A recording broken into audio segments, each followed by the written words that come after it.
ಆಲಗೂರ ಗ್ರಾಮದಲ್ಲಿ ಮೇವು ತರಲು ಹೋಗಿ ಕೃಷ್ಣಾ ನದಿಯಲ್ಲಿ ಕೊಚ್ಚಿ ಹೋಗಿದ್ದ ವೃದ್ಧನ ಮನೆಗೆ ಭೇಟಿ ನೀಡಿ ಸಾಂತ್ವನ ಹೇಳಿದ ಬಾಗಲಕೋಟೆ ಜಿಲ್ಲಾ ಉಸ್ತುವಾರಿ ಸಚಿವ ಆರ್.ಬಿ. ತಿಮ್ಮಾಪುರ್. ಆಗಸ್ಟ್ 3 ಮಧ್ಯಾಹ್ನ 12 ಗಂಟೆ ಸಂದರ್ಭ ಬಾಗಲಕೋಟೆ ಜಿಲ್ಲೆಯ ಜಮಖಂಡಿ ತಾಲೂಕಿನ ಆಲಗೂರ ಗ್ರಾಮಕ್ಕೆ ಭೇಟಿ ನೀಡಿದ ಅವರು ಆಲಗೂರ ಗ್ರಾಮದ ನಿವಾಸಿ ಮೃತ ಸಿದ್ದಪ್ಪ ಆಡೊಳ್ಳಿ ಅವರ ಮನೆಗೆ ಭೇಟಿ ನೀಡಿ ಕುಟುಂಬಸ್ಥರಿಗೆ ಸಾಂತ್ವನವನ್ನು ಹೇಳಿದರು. ಇನ್ನು ಮೃತ 65 ವರ್ಷದ ಸಿದ್ದಪ್ಪ ಆಡೊಳ್ಳಿ ಎನ್ನುವ ರೈತ ಕಳೆದ ಜುಲೈ 26ರಂದು ಆಲಗೂರು ಗ್ರಾಮದ ಕೃಷ್ಣಾ ನದಿ ಹಿನ್ನೀರಿನಲ್ಲಿ ಮೇವು ತರಲು ಹೋಗಿ ಕೃಷ್ಣಾ ನದಿಯ ಹಿನ್ನೀರಿನಲ್ಲಿ ಕೊಚ್ಚಿ ಹೋಗಿದ್ದರು. ನಂತರ 3 ದಿನಗಳ ಬಳಿಕ ಬಬಲೇಶ್ವರ ತಾಲೂಕಿನ ಶಿಬರೂರು ಗ್ರಾಮದಲ್ಲಿ ಅವರ ಶವ ಪತ್ತೆಯಾಗಿತ್ತು. ಇನ್ನು ಈ ಸಂದರ್ಭದಲ್ಲಿ ಕುಟುಂಬಸ್ಥರಿಗೆ ಅವರು ಭೇಟಿಯಾಗಿ ಸಾಂತ್ವನ ಹೇಳಿ ಧೈರ್ಯವನ್ನು ತುಂಬಿದ್ರು. ಇನ್ನು ಈಗಾಗಲೇ ಸರ್ಕಾರದಿಂದ ಕೊಡಮಾಡುವ 5 ಲಕ್ಷ ರೂಪಾಯಿಗಳ ಪರಿಹಾರದ ಚೆಕ್ ಅನ್ನು ಸ್ಥಳೀಯ ತಹಶೀಲ್ದಾರ್ ಮೂಲಕ ಕುಟುಂಬಸ್ಥರಿಗೆ ತಲುಪಿಸಲಾಗಿದೆ. ಇನ್ನು ಈ ಸಂದರ್ಭದಲ್ಲಿ ಅವರು ಕುಟುಂಬಸ್ಥರನ್ನ ಭೇಟಿಯಾಗಿ ಸಾಂತ್ವನ ಹೇಳುವುದರ ಜೊತೆಗೆ ಧೈರ್ಯವನ್ನು ತುಂಬಿದರು. ಜಿಲ್ಲಾಧಿಕಾರಿ ಜಾನಕಿ ಕೆಎಂ, ಸಿಇಒ ಶಶಿಧರ್ ಕುರೇರ್, ಉಪವಿಭಾಗಾಧಿಕಾರಿ ಶ್ವೇತಾ ಬೀಡಿಕರ್, ಮಾಜಿ ಶಾಸಕ ಆನಂದ್ ನ್ಯಾಮಗೌಡ, ಬ್ಲಾಕ್ ಕಾಂಗ್ರೆಸ್ ಅಧ್ಯಕ್ಷ ವರ್ಧಮಾನ್ ನ್ಯಾಮಗೌಡ ಅವರು ಸೇರಿದಂತೆ ಜಿಲ್ಲಾ ಮಟ್ಟದ ಅಧಿಕಾರಿಗಳು, ಸ್ಥಳೀಯ ಪ್ರಮುಖರು ಈ ಸಂದರ್ಭದಲ್ಲಿ ಉಪಸ್ಥಿತರಿದ್ದರು. ನಮ್ಗೋಡ್ ಇಮಿಡಿಯೇಟ್ ಫೋನ್ ಮಾಡಿದ್ರೆ ಕಾಯ್ದಿದೆ ಏನು ನೋಡಿ ಸರ್ಕಿಲ್ಲ ಅವ್ರು ತಹಸೀಲ್ದಾರ್ ಅವಾಗಾದ್ರೂ ಇಮಿಡಿಯೇಟ್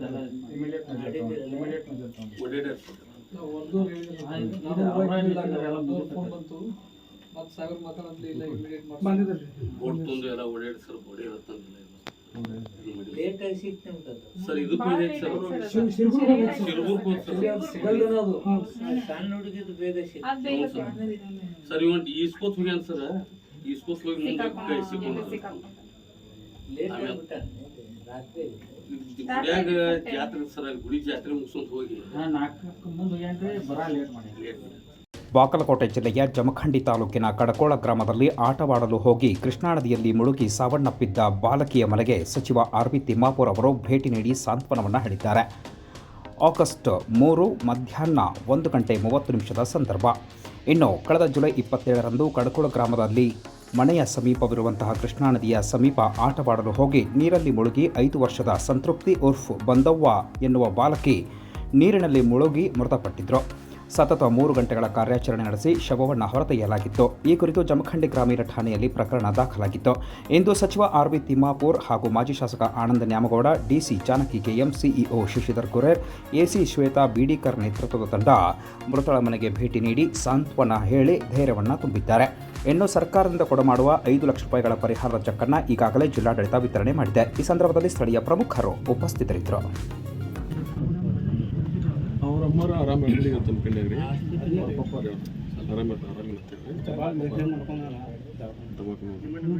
ರಾಜ್ಯಪಾಲರು ಕೇಂದ್ರ ಸರ್ಕಾರದ ಕೈಗೊಂಬೆಯಾಗಿರುವುದು ಅತ್ಯಂತ ನೀಚ ಸಂಗತಿ ಎಂದು ಬಾಗಲಕೋಟೆ ಜಿಲ್ಲೆಯ ಜಮಖಂಡಿಯಲ್ಲಿ ಸಚಿವ ಆರ್.ಬಿ. ತಿಮ್ಮಾಪುರ್ ಅವರು ಬಿಜೆಪಿಗರ ವಿರುದ್ಧ ಹರಿಹಾಯ್ದಿದ್ದಾರೆ. ಆಗಸ್ಟ್ 3 ಮಧ್ಯಾಹ್ನ 2 ಗಂಟೆ ಬಾಗಲಕೋಟೆ ಜಿಲ್ಲೆಯ ಜಮಖಂಡಿಯಲ್ಲಿ ಅವರು ಮಾತನಾಡಿದ್ದು, ಸಿದ್ದರಾಮಯ್ಯನವರಿಗೆ ರಾಜ್ಯಪಾಲರು ಶೋಕಾಸ್ ನೋಟಿಸ್ ಜಾರಿ ಮಾಡಿರುವ ವಿಚಾರಕ್ಕೆ ಸಂಬಂಧಪಟ್ಟಂತೆ ಅವರು ಪ್ರತಿಕ್ರಿಯೆಯನ್ನು ನೀಡಿದ್ದು, ರಾಜ್ಯಪಾಲರು ಹಾಗೂ ಕೇಂದ್ರ ಸರ್ಕಾರದ ವಿರುದ್ಧ ಹರಿಹಾಯ್ದಿದ್ದಾರೆ. ರಾಜ್ಯಪಾಲರನ್ನು ಕೇಂದ್ರ ಸರ್ಕಾರ ದುರುಪಯೋಗಪಡಿಸಿಕೊಳ್ಳುತ್ತಿದೆ ಎಂದು ಕೇಂದ್ರ ಸರ್ಕಾರದ ವಿರುದ್ಧ ವಾಗ್ದಾಳಿನ ನಡೆಸಿದ್ದಾರೆ. ಇನ್ನು ಈ ಸಂದರ್ಭದಲ್ಲಿ ಅವರು ಮಾತನಾಡಿದ್ದು ಹೀಗೆ: ರಾಜ್ಯಪಾಲರನ್ನ ದುರುಪಯೋಗ ಮಾಡಿಕೊಳ್ತಾ ಇದ್ದಾರೆ ಕೇಂದ್ರ ಸರ್ಕಾರದವರು. ರಾಜ್ಯಪಾಲನು ಕೇಂದ್ರ ಸರ್ಕಾರದ ಕೈಗೊಂಬೆ ಆಗಿದ್ದಾರೆ. ಇಂಥ ಪ್ರಜಾಪ್ರಭುತ್ವ ವ್ಯವಸ್ಥೆಯಲ್ಲಿ ಇಂಥ ನೀಚ್ ಕೆಲಸಕ್ಕೆ ಇಳಿದಂಥ ಕೇಂದ್ರ ಸರ್ಕಾರಕ್ಕೆ ಜನ ಚೀಮಾರಿ ಹಾಕ್ತಾರೆ. ಬಾಗಲಕೋಟೆ ಜಿಲ್ಲೆಯ ಜಮಖಂಡಿ ತಾಲೂಕಿನ ಒಕ್ಕಲುತನ ಹುಟ್ಟುವಳಿ ಮಾರಾಟ ಸಹಕಾರ ಸಂಘ ನಿಯಮಿತ ಜಮಖಂಡಿ ಇದರ ಮುಂದಿನ 5 ವರ್ಷಗಳ ಅವಧಿಗೆ ಅಧ್ಯಕ್ಷ ಹಾಗೂ ಉಪಾಧ್ಯಕ್ಷರ ಆಯ್ಕೆಗಾಗಿ ಚುನಾವಣೆ ಜರುಗಿತು. ಈ ಚುನಾವಣೆಯಲ್ಲಿ ಅವಿರೋಧವಾಗಿ ಅಧ್ಯಕ್ಷರಾಗಿ ಮಹಲಿಂಗ ಸದಾಶಿವ ತಳವಾರ್ ಹಾಗೂ ಉಪಾಧ್ಯಕ್ಷರಾಗಿ ಶೀತಲ್ ಕುಮಾರ್ ಜಕ್ಕಪ್ಪ ದೇಸಾಯಿ ಅವರು ಚುನಾಯಿತರಾಗಿದ್ದಾರೆ ಎಂದು ಚುನಾವಣಾ ಅಧಿಕಾರಿ ಜಿಜಿ ಸವದಿ ಮಾಹಿತಿ ನೀಡಿದ್ದಾರೆ. ಆಗಸ್ಟ್ 3 ಸಂಜೆ 5 ಗಂಟೆ ಸಂದರ್ಭ. ಇನ್ನು ಅಧ್ಯಕ್ಷ ಉಪಾಧ್ಯಕ್ಷ ಸ್ಥಾನಕ್ಕೆ ನಡೆದ ಚುನಾವಣೆಯಲ್ಲಿ ಅಧ್ಯಕ್ಷ ಮತ್ತು ಉಪಾಧ್ಯಕ್ಷರು ಅವಿರೋಧವಾಗಿ ಆಯ್ಕೆಯಾದ ಹಿನ್ನೆಲೆಯಲ್ಲಿ ಅವರ ಬೆಂಬಲಿಗರು ಜಮಖಂಡಿ ನಗರದಲ್ಲಿ ಪಟಾಕಿ ಸಿಡಿಸಿ ಗುಲಾಲ್ ಎರಚಿ ಸಿಹಿ ಹಂಚಿ ಸಂಭ್ರಮಿಸಿದ್ರು.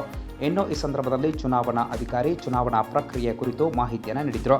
ಇನ್ನು ಯಾವುದೇ ರೀತಿಯ ಅಹಿತಕರ ಘಟನೆಗಳಿಗೆ ಅವಕಾಶ ಕೊಡದಂತೆ ಜಮಖಂಡಿಯ ಪೊಲೀಸರು ಬಿಗಿ ಪೊಲೀಸ್ ಬಂದೋಬಸ್ತ್ ವ್ಯವಸ್ಥೆಯನ್ನು ಕೈಗೊಂಡಿದ್ದರು. ಕೊನೆಯದಾಗಿ ಅಂತಿಮವಾಗಿ ಕಣದಲ್ಲಿ ಉಳಿದಂತಹ ಇಬ್ಬರು ಶ್ರೀ ಮಹಲಿಂಗ ಸದಾಶಿವ ತಳವಾರ್ ಇವರು ಅಧ್ಯಕ್ಷ ಸ್ಥಾನಕ್ಕೆ ಹಾಗೂ ಶ್ರೀ ಶೀತಲ್ ಉರ್ಫ್ ಶೀತಲ್ ಕುಮಾರ್ ಜಕ್ಕಪ್ಪ ದೇಸಾಯಿ ಇವರು ಉಪಾಧ್ಯಕ್ಷ ಸ್ಥಾನಕ್ಕೆ ಅಂತಿಮವಾಗಿ ಕಣದಲ್ಲಿ ಉಳಿದಿದ್ದರಿಂದ ಸದರಿಯವರನ್ನು ಈ ಜಮಖಂಡಿ ತಾಲೂಕಾ ಒಕ್ಕಲ್ತನ ಹುಟ್ಟುವಳಿ ಮಾರಾಟ ಸಹಕಾರ ಸಂಘ ನಿಯಮಿತ ಜಮಖಂಡಿ ಇದರ ಮುಂದಿನ 5 ವರ್ಷಗಳ ಅವಧಿಯವರೆಗೆ ಅಧ್ಯಕ್ಷ ಹಾಗೂ ಅಧ್ಯಕ್ಷರಾಗಿ ಶ್ರೀ ತಮ್ಹಾಲಿಂಗ್ ಸದಾಶಿವ ತಳವಾರ್ ಇವರು ಹಾಗೂ ಉಪಾಧ್ಯಕ್ಷರಾಗಿ ಶ್ರೀ ಶೀತಲ್ ಉರ್ಫ್ ಶೀತಲ್ ಕುಮಾರ್ ಜಕ್ಕಪ್ಪ ದೇಸಾಯಿ ಇವರು ಅವಿರೋಧವಾಗಿ ಆಯ್ಕೆಯಾಗಿರುತ್ತಾರೆಂದು ವಿವಿಧ ಬೇಡಿಕೆಗಳನ್ನು ಈಡೇರಿಸುವಂತೆ ಒತ್ತಾಯಿಸಿ ಬಾಗಲಕೋಟೆ ಜಿಲ್ಲೆಯ ಜಮಖಂಡಿಯಲ್ಲಿ ಕರ್ನಾಟಕ ರಾಜ್ಯ ಪ್ರಾಥಮಿಕ ಶಾಲಾ ಶಿಕ್ಷಕರ ಸಂಘದ ವತಿಯಿಂದ ಜಿಲ್ಲಾ ಉಸ್ತುವಾರಿ ಸಚಿವ ಆರ್.ವಿ. ತಿಮ್ಮಾಪುರ್ ಅವರಿಗೆ ಮನವಿಯನ್ನು ಸಲ್ಲಿಸಲಾಯಿತು. ಆಗಸ್ಟ್ 3 ಬೆಳಗ್ಗೆ 11:30 ಸಂದರ್ಭ. ಪ್ರಾಥಮಿಕ ಶಾಲಾ ಶಿಕ್ಷಕರಿಗೆ ಈ ಮೊದಲಿನಂತೆ ಮುಖ್ಯ ಗುರುಗಳ ಹಾಗೂ ಹಿರಿಯ ಮುಖ್ಯ ಗುರುಗಳ ಹುದ್ದೆಗೆ ಸೇವಾ ಜ್ಯೇಷ್ಠತೆಯ ಆಧಾರದ ಮೇಲೆ ಬಡ್ತಿ ನೀಡುವುದು ಸೇರಿದಂತೆ ವಿವಿಧ ಬೇಡಿಕೆಗಳನ್ನು ಈಡೇರಿಸುವಂತೆ ಒತ್ತಾಯಿಸಿ ಮನವಿಯನ್ನು ಸಲ್ಲಿಸಲಾಯಿತು. ಜಮಖಂಡಿ ನಗರದ ರಮಾ ನಿವಾಸದಲ್ಲಿ ಕರ್ನಾಟಕ ರಾಜ್ಯ ಪ್ರಾಥಮಿಕ ಶಾಲಾ ಶಿಕ್ಷಕರ ಸಂಘದ ಜಿಲ್ಲಾ ಅಧ್ಯಕ್ಷ ಬಸವರಾಜ್ ಬಾಗೆನ್ನವರ್ ಅವರ ನೇತೃತ್ವದಲ್ಲಿ ಮನವಿ ಸಲ್ಲಿಸಲಾಯಿತು.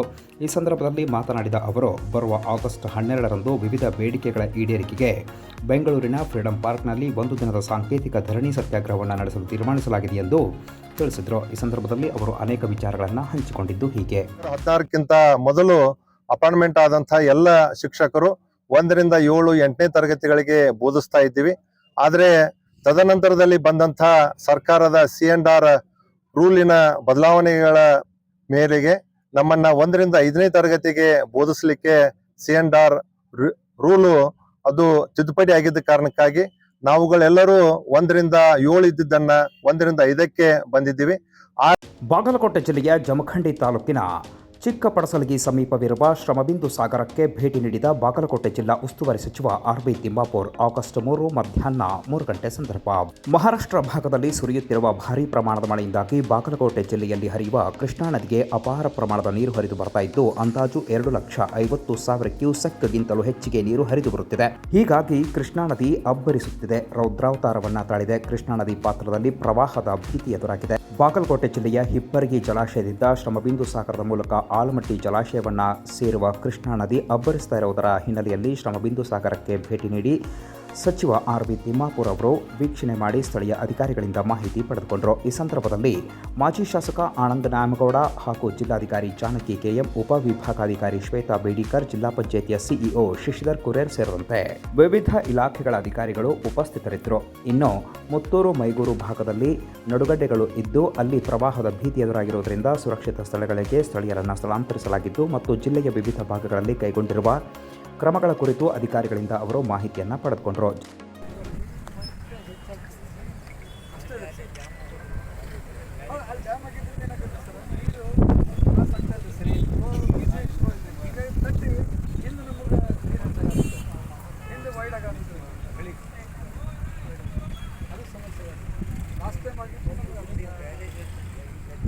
ಬಾಗಲಕೋಟೆ ಜಿಲ್ಲೆಯಲ್ಲಿ ಕೃಷ್ಣಾ ಘಟ್ಟ ಪ್ರವಾಹ ಹಾಗೂ ಮಲಪ್ರಭಾ ನದಿಗಳ ಪಾತ್ರದಲ್ಲಿ ಪ್ರವಾಹ ಭೀತಿ ಎದುರಾದ ಹಿನ್ನೆಲೆಯಲ್ಲಿ 23 ಕಾಳಜಿ ಕೇಂದ್ರಗಳನ್ನು ಸ್ಥಾಪಿಸಲಾಗಿದೆ ಎಂದು ಬಾಗಲಕೋಟೆ ಜಿಲ್ಲಾ ಉಸ್ತುವಾರಿ ಸಚಿವ ಆರ್.ವಿ. ತಿಮ್ಮಾಪುರ್ ಅವರು ತಿಳಿಸಿದ್ದಾರೆ. ಆಗಸ್ಟ್ 3 ಸಂಜೆ 5 ಗಂಟೆ ಬಾಗಲಕೋಟೆಯ ನವನಗರದ ಜಿಲ್ಲಾ ಪಂಚಾಯಿತಿಯ ಸಭಾಭವನದಲ್ಲಿ ಅವರು ಸುದ್ದಿಗಾರರೊಂದಿಗೆ ಮಾತನಾಡುತ್ತಾ ಮಾಹಿತಿಯನ್ನು ನೀಡಿದ್ದಾರೆ. ಜಿಲ್ಲೆಯಲ್ಲಿ ತ್ರಿವಳಿ ನದಿಗಳ ಪಾತ್ರದಲ್ಲಿ ಪ್ರವಾಹದ ಭೀತಿ ಉಂಟಾಗಿರುವುದರಿಂದ ಮುಂಜಾಗ್ರತಾ ಕ್ರಮವಾಗಿ ಜಿಲ್ಲಾಡಳಿತ 23 ಕಾಳಜಿ ಕೇಂದ್ರಗಳನ್ನು ಪ್ರಾರಂಭಿಸಿದೆ.